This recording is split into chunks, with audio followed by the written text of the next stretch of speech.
Hello. Oh, How are you today? I'm good. How are you? I am well. I want to make sure I pronounce your last name correctly. Is that Stovall? Is that right? Stovall, correct. Stovall. Okay, Miss Julie Stovall from the American Exchange Bank. And Yes. Julie, you have to excuse me if I sound like I have a list, but I really do because I had oral surgery last week, Oh, and it goodness. was very intensive, I should say. I mean, I had a lot of work done with sinuses lifted, bone grafts. So for me to Oh, be my goodness. here, I am very thankful that I'm able to, still go forward with the show. And I thank you for taking your time out of your day and agreeing to speak to us today to help farmers all over America and hopefully even internationally. So I want you to introduce yourself, what organization you're from, anything else you want us to tell, like what your organization's mission is and how you can help them. It's all yours. Okay, very good. My name is Julie Shannon, or Stovall. I am market president of American Exchange Bank, and I also serve on their board of directors. Our bank has been established since 1933, and in 2020, the bank decided to start branching out, and so we built our first branch location in Okemah, Oklahoma, and I'm the market president of that location. I'll tell you a little bit about my educational background. I have been in banking since 1994, so I'm no stranger to the banking world. I've seen a lot of regulatory change during that time frame as well. In 2012, my kids were still young, but I decided I wanted to move forward with my career. So I went back to school and got my master's degree in finance. And that helped me become a bank officer, a loan officer of the bank that I was employed at that time. Later on, I went back and got my master's degree in accountancy, and I do have a tax preparation business on the side. So I'm a banker by day and a tax preparer by night, just a few months out of the year when that time is needed. I did go to school and graduate from the Graduate School of Banking in 2019, and I'm just very active in the banking community. I serve on several boards for the Oklahoma Bankers Association. I work their Emerging Leaders program, and so I help with all of the incoming new bankers, help them become leaders, develop their role as bankers, and I also serve on their government relations board and the OBA board of directors for a 2-year term. Wow, how impressive are you? You go, girl. I might Thank talk you. about a woman on the move. This is amazing. You are quite accomplished, as they like to say. Like, I love to see women who always take it to the next level, take it to the next level. And no one could question your credentials. And it seems that as being a woman or a businesswoman, we constantly have to add those credentials to our portfolio in order to be respected. Are you agreeing with that? Is I that would part of definitely agree with that. I think it's a little bit harder world for women to emerge in leadership roles. I'm very fortunate that American Exchange Bank nurtures that. They it? want women to succeed, and so there isn't that barrier there that there That's exists in a awesome. lot of other places. So I'm very fortunate that um, there are forward thinking individuals that want all individuals to succeed. That's awesome. So American Exchange Bank, I assume they're all over America. Is that correct? We are actually very a small community bank. And Oh, wow. so we focus a lot in rural communities because that seems to be our specialty. So our tagline is "We are partners in the community." So each location we find what is needed in our community and help make that a success. For example, our bank, we work on what we call a reality check program. And so we go into all of the schools here in our county and in the surrounding counties, and we teach the students about budgeting and what it is like to actually get out in the world. And when you have a checkbook, what expenses you're dealing with. And it's a very thorough program created or authored by Amanda Ramsey, who also is my coworker here. And so how it works is the students all arrive and we have booths of life set up, as we call it, and they work their way around this booth. They're assigned a job title with that pay, and that may be anywhere from janitor to lawyer, just like we are in real life. Right. And they have to go through those booths and pick out their home, their car, their gas, groceries, living expenses. And it has become a real eye-opener for a lot of the students that we help, because they start figuring out how they want to live and what jobs they're going to have to get to live within those means. So it's been a great experience for us and the community as well. That is phenomenal. I love that booth of life. So could you tell me like what schools, when you say, I know you're saying rural area, I am very familiar with Okemah because I'm originally from Wewoka. So we're like Oh, neighbors. goodness. Yes, you know exactly where we're located then. Yes, I do. Yes, I do. But I saw, and you heard said Okemah. I was like, oh, wow, yeah, we used to play them in basketball. So Yes. small town girl as well. So what schools, as far as are there in the rural areas? Do you come to the urban areas of Oklahoma? Like where all have you all been and what age group? So far, we have, of course, been to Okemah schools, Mason, Willeka, Holdenville, Moss, Kellyville, Depew, any school that will have us that is within a reasonable traveled area, we go and we put on this program. We find that it is best served if we teach the juniors and the seniors, because those are the ones that are getting ready to get out into the world and have to deal with those finances. But it's very interesting to visit with the students after they've gone through the course. Students will say things like, I need to go home and apologize to my parents because I keep expecting these shoes and I didn't realize how much of a burden this was on them. Or they will make comments like, I really need to get a job where I can have health insurance because I understand now that I'm not going to be able to afford a root canal if I don't have health insurance. Most definitely. Those are very important. So do you have a satellite office or a partnership or sister company here in the urban part of Oklahoma City? Because I'm sitting here, my wheels are turning going, okay, we need to have this program rolled out for the students that are just like right next door. We're in the middle of within a 5-mile radius of 5 schools. And we are definitely trying to make sure, these children have these opportunities. We would love to work with you and see if there's some way that we could help facilitate putting on this program. We did actually build a package that we sell to some schools and some organizations that were not able to travel that distance and put on a program. And it's the complete program. It gives all of the salary information for each student. So there'll be like a salary packet of 20 different jobs that can be assigned to the students. All of your expense cards come with it, everything that you would need to complete the program. And then we give you a video that gives you kind of a step-by-step how to work through that program with the students. But we would be more than happy to help you get that implemented in your area. That'd be awesome. All over the United States, really. Well, we're international now because we do have chapters overseas. So right. This is phenomenal. That is one of the wonderful things with the reality check. We actually reached out to one school and our post went viral on Facebook. And we actually spoke with people overseas, all over the United States that were interested in our program. Yes, this is so great. I'm sitting there going, great job, Tay, my assistant.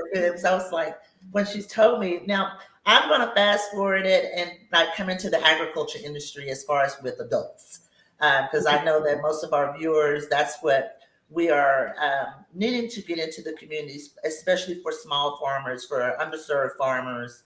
They understand from the USDA side of loan programs. I'm very familiar with that. However, with your bank, can you speak to us like how do you help farmers? Well, we reach out to a lot of our farmers in our local area. We're always here. Our free services are available to educate and consult them and help them make decisions. So I think the common misunderstanding is you go to your banker when you want a loan, and that's the only time that you go to your banker. Well, we like to have the opportunity to sit down and visit with that customer, see what their ag lending goals are. What kind of operation are they running? Is it cattle, horses, hogs?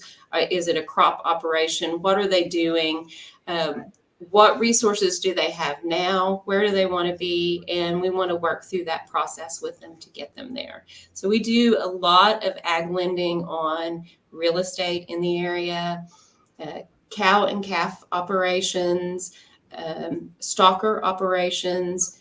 There are also in this area, there's a lot of hog farm operations that we are able to lend to, but we want them to know that we like to give them our expert advice. We want to help them build the business plan and work on those projections, because what I see, that's the need there. There are a lot of agribusiness that have grown up. They've grown up working the farm, but they need a little help with those projections that help make them bankable and writing their business plan. And so we're willing to lend that expertise to them to help them get to where they want to go. Okay.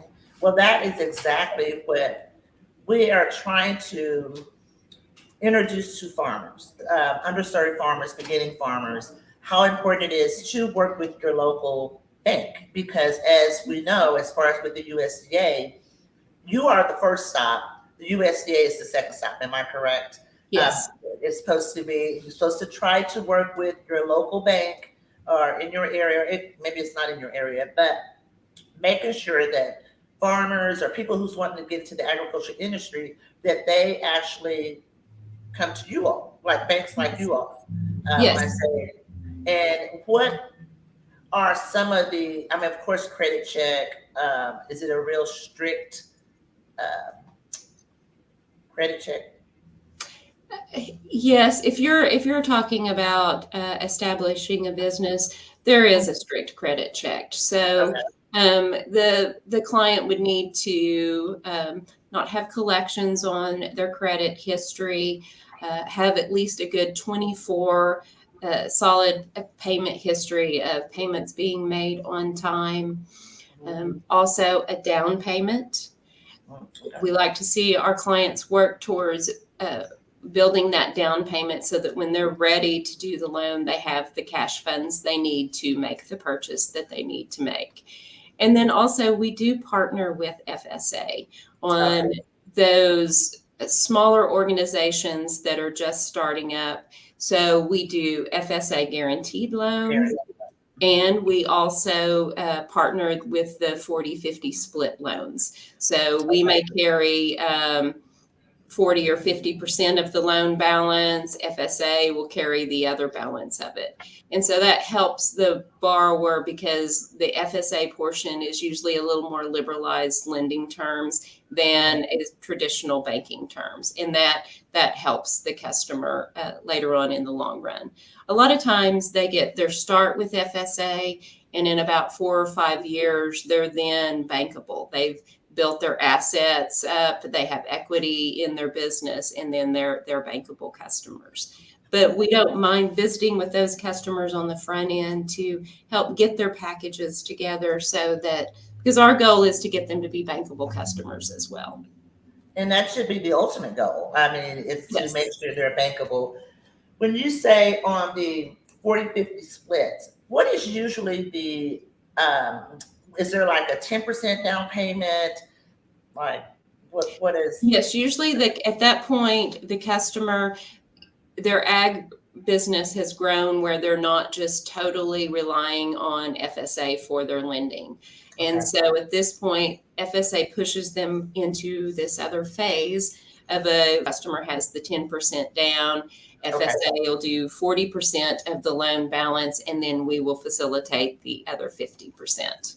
Awesome. This is great information because Yeah. we get calls and inquiries all the time with people that want to get into the agriculture industry, want to purchase land. However, they don't have the history or the know-how to even, and I would be happy to like refer them to you, even if you have to refer them out to, other banks across the country, because that's where I see a lot of people who want to get involved, but they don't know how to get started. So that's really what I wanted to talk to you about. Can kind of walk us through how to get started. I think people are unaware of all of the resources that they do have. And so FSA is a really good resource for farmers that are interested in getting started. Mhm. But also, if there is a minority group, women, they can look into grants with the Small Business Association and with USDA, because a lot of times they offer startup grant money funding available for those businesses. And that may be the only stepping stone that they need to get them there, is they're just lacking that down payment piece. And Okay. so those grant funds can also be available. So you say grant, those are not loans. Even with the SBA, they have grants Yes. for like, okay, awesome. This is Yes. great to know with the SBA. Yes. I know that they have one for women in agriculture, specifically just for women who are starting their business in agriculture. Yes. Awesome. I did. Now that you say that, Tay, we got something in yesterday on from SBA, but it was a training per se. It didn't say it was a grant or a loan, but we will definitely, research that and get that information Sure. out. And if you don't mind, if you know the direct links, since we now are connected and Okay. collaborating, to send us that so we can go ahead and push that out to people. That's phenomenal. So, and after they get in and with the partnership, I like to call it a partnership with you and FSA, your bank and FSA, going forward as far as record keeping and things to that nature. How do you all? What do you require on the loan side that they have prior to or during the loan? Generally, they're going to have to provide us an annual personal financial statement. Mhm. Depending on the type of ag business that they run, we could require quarterly financials and profit and loss statements on the business. Mhm. But definitely that would be an annual requirement. And then we require 2 years tax returns up front, and then we will get an annual tax return on the customer each year. Awesome. We have someone coming in from Africa that's giving greetings. Nice.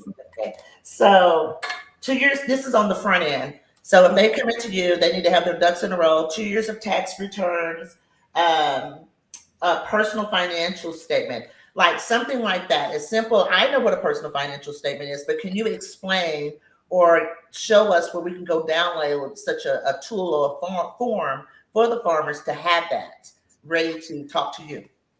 Yes, I can provide a financial statement for you later on, after we finish, for you to post to our link. Okay.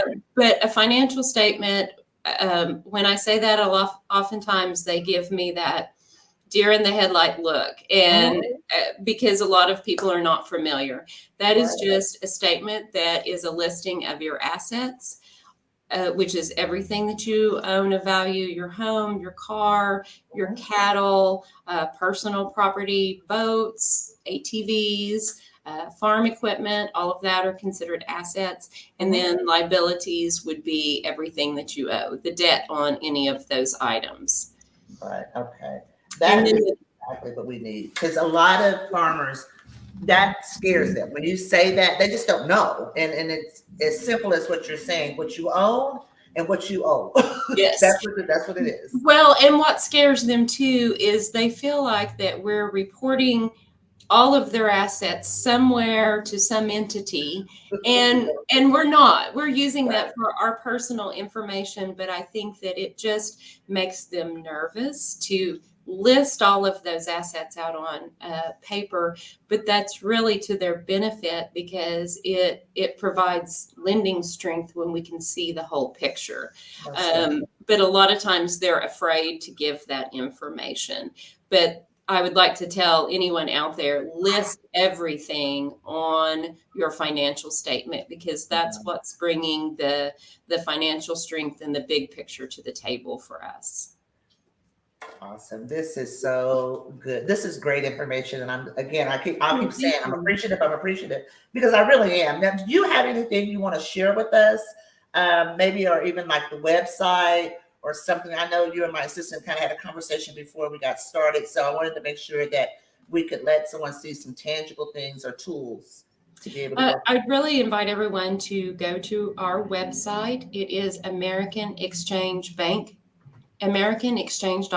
excuse me.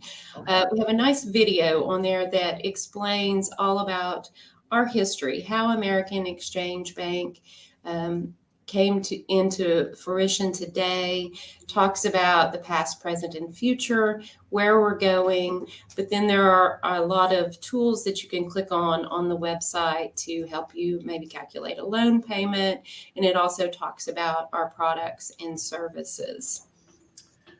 We are definitely going to talk offline to even try to partner where we can have your link on our website Oh, to that would get. be wonderful. Well, I mean, because our whole part or our goal in our organization is to make sure farmers have access to resources. That's the bottom line. I mean, at the end of the day, I could talk to them green in the face. I could work out there growing food for people, but for them to be successful in their own farm operations or agriculture, whatever, because I tell people you can grow food inside your house Yes, with these new vertical towers and things.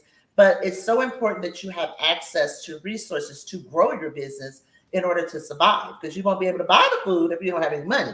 right. So that's the reason we felt that starting out the year of 2023 that we make sure that people have access to banks like yours.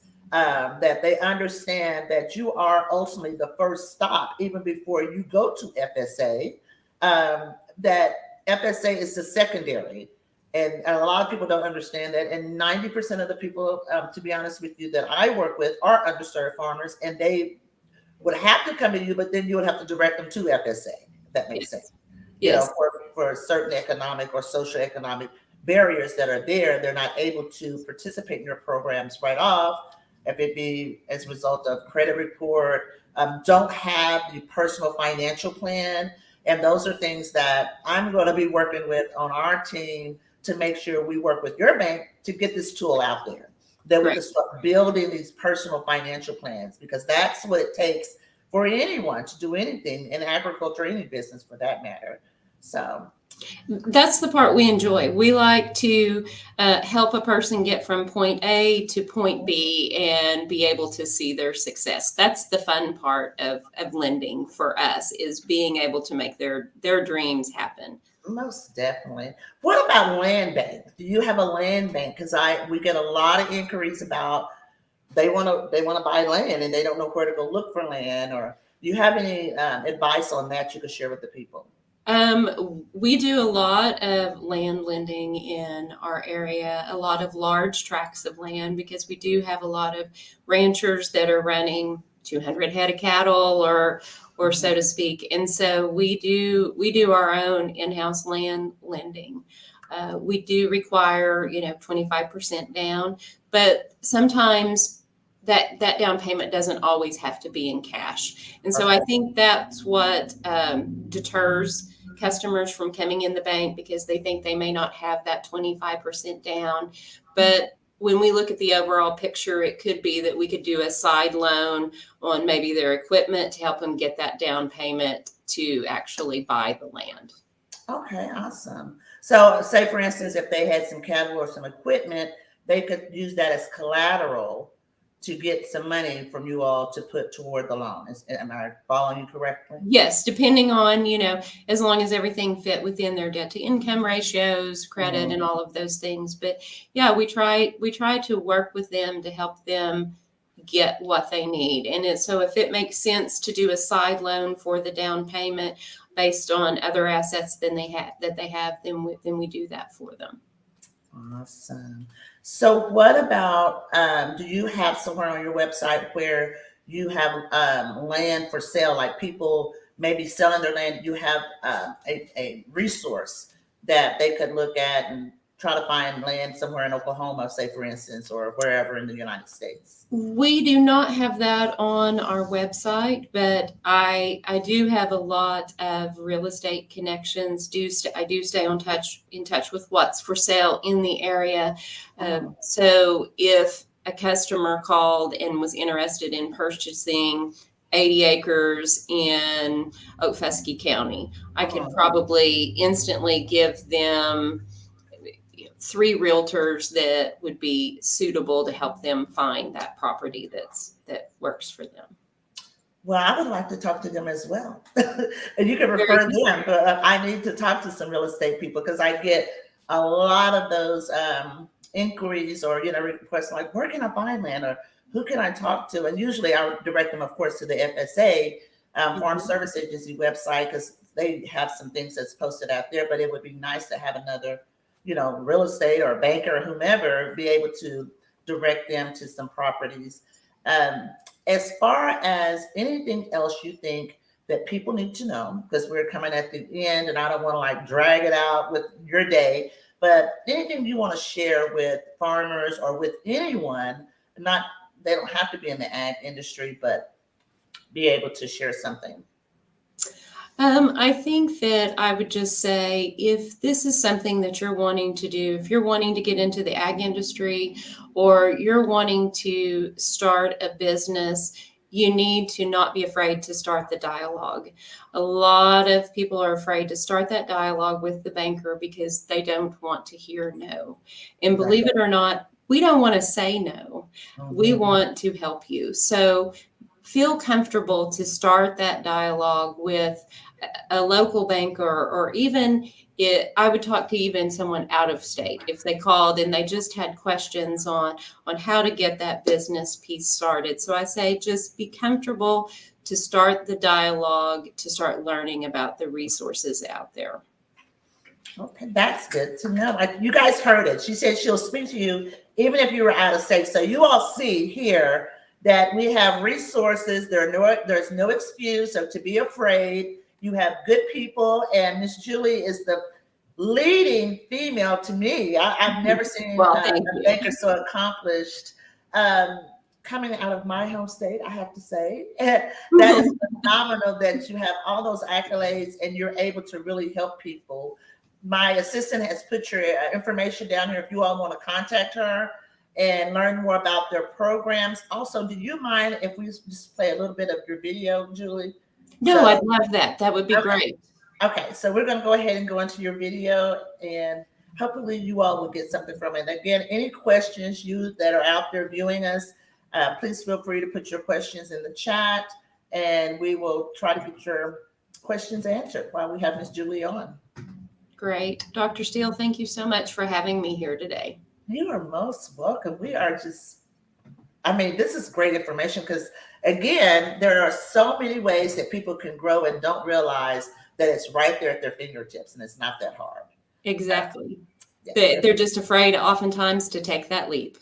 take the leap. I tell them all the time, and you'll never get there if you don't try. Right. Yeah, okay, she's going to go ahead and bring it in. Go ahead. Let's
That's it. All righty, Julie. You guys have been around a long time. Yes, 1933. Wow. And it's just that, again, it's that location. And do you have other locations in the United States? I mean, or in Oklahoma? We have a location in Henrietta and a location in Okemah. And Okay. then we are also in growth and expansion mode as well. So there'll be more locations popping up as we grow. I am so excited just for the rural communities that they have this information. And with your bank is so innovative. And that's the best way I can say it, Yes. because innovation usually you don't see coming out of the rural area. Mhm. And I like all the tools that you have. These are tools that people could really access online to utilize all over the world if they wanted to. And Yes. I'm excited just to partner with you and our organization. And we just grow great things out of Oklahoma, don't we? That's what I Yes, tell we people. sure do. I tell people all the time when they tell me, and I'm, over the world, I'm like, I'm a little small, little bit town in Oklahoma. And they go, girl, no, you are not. You're not a farmer. You're not, because they see all the urban on the outside. And I said, Yeah. and that's all it is. It's urban marketing. That I tell Mhm. people that all the time. I'm just an old country girl on the inside, but at the same time, being able to be blessed to be connected to women like yourself, and having this banking information, which is the actual key in order to access resources and to have an active or prosperous farm operation or agriculture. Not to say agriculture operation. It's so important that you all connect with Miss Julie with the American Exchange Bank. It's right here at your fingertips. There, we're going to try to make sure that the website, we connect with each other. Wow, there's Ann. She's way down in Florida. Hi, Ann. So she is one of those people that will probably be reaching out to you and be able to connect and maybe even help some people in her community, or you guys, however we're going to collaborate, make this thing stretch across America. And that, you all, brings us to the end of the show. You heard it from Miss Julie Stovall, who's at the American Exchange Bank. You will have any final words you want to share? I know we went to the video. You had some other words, but go ahead and say anything to close us out, Miss Julie. I just appreciate the opportunity to speak about my fabulous bank, be a part of your organization. I hope that we can form a partnership together, work on the relay for or the reality check piece of it. And then I'm just here for any women in ag or anyone in agriculture that wants to grow their business. Most definitely. And that gives me the opportunity to invite you to also be a part of our conference. Our national conference is next month here in Oklahoma. We're having it at Oklahoma City University on February 21st and 22nd. February 21st will be actually at the college. The 22nd, we plan to have here at our national outreach headquarters right here in Oklahoma City. So therefore, people could have some more hands-on, do some ag things here at the center, but there at the college, there will be educational classes. And I would love to invite you to, if you're not even be a speaker, but just to have a booth there, or you all can share your information. Because, well, I would definitely love to have a booth there, but then also if you need me to speak or whatever you need me to do, I'm available. yay! Okay, so we already have that taken care of. We do that. And again, Julie, you have a great afternoon and Happy New Year. And I'll be in touch soon. Again, Thank you so much. Thank you. And as I always like to end at our show, and which is most relevant right now, is that I always say it's a great day in ag to make that bag. And you heard it from a banker. So you guys have a wonderful afternoon. Thank you very much. Thank you. Bye-bye. Bye-bye.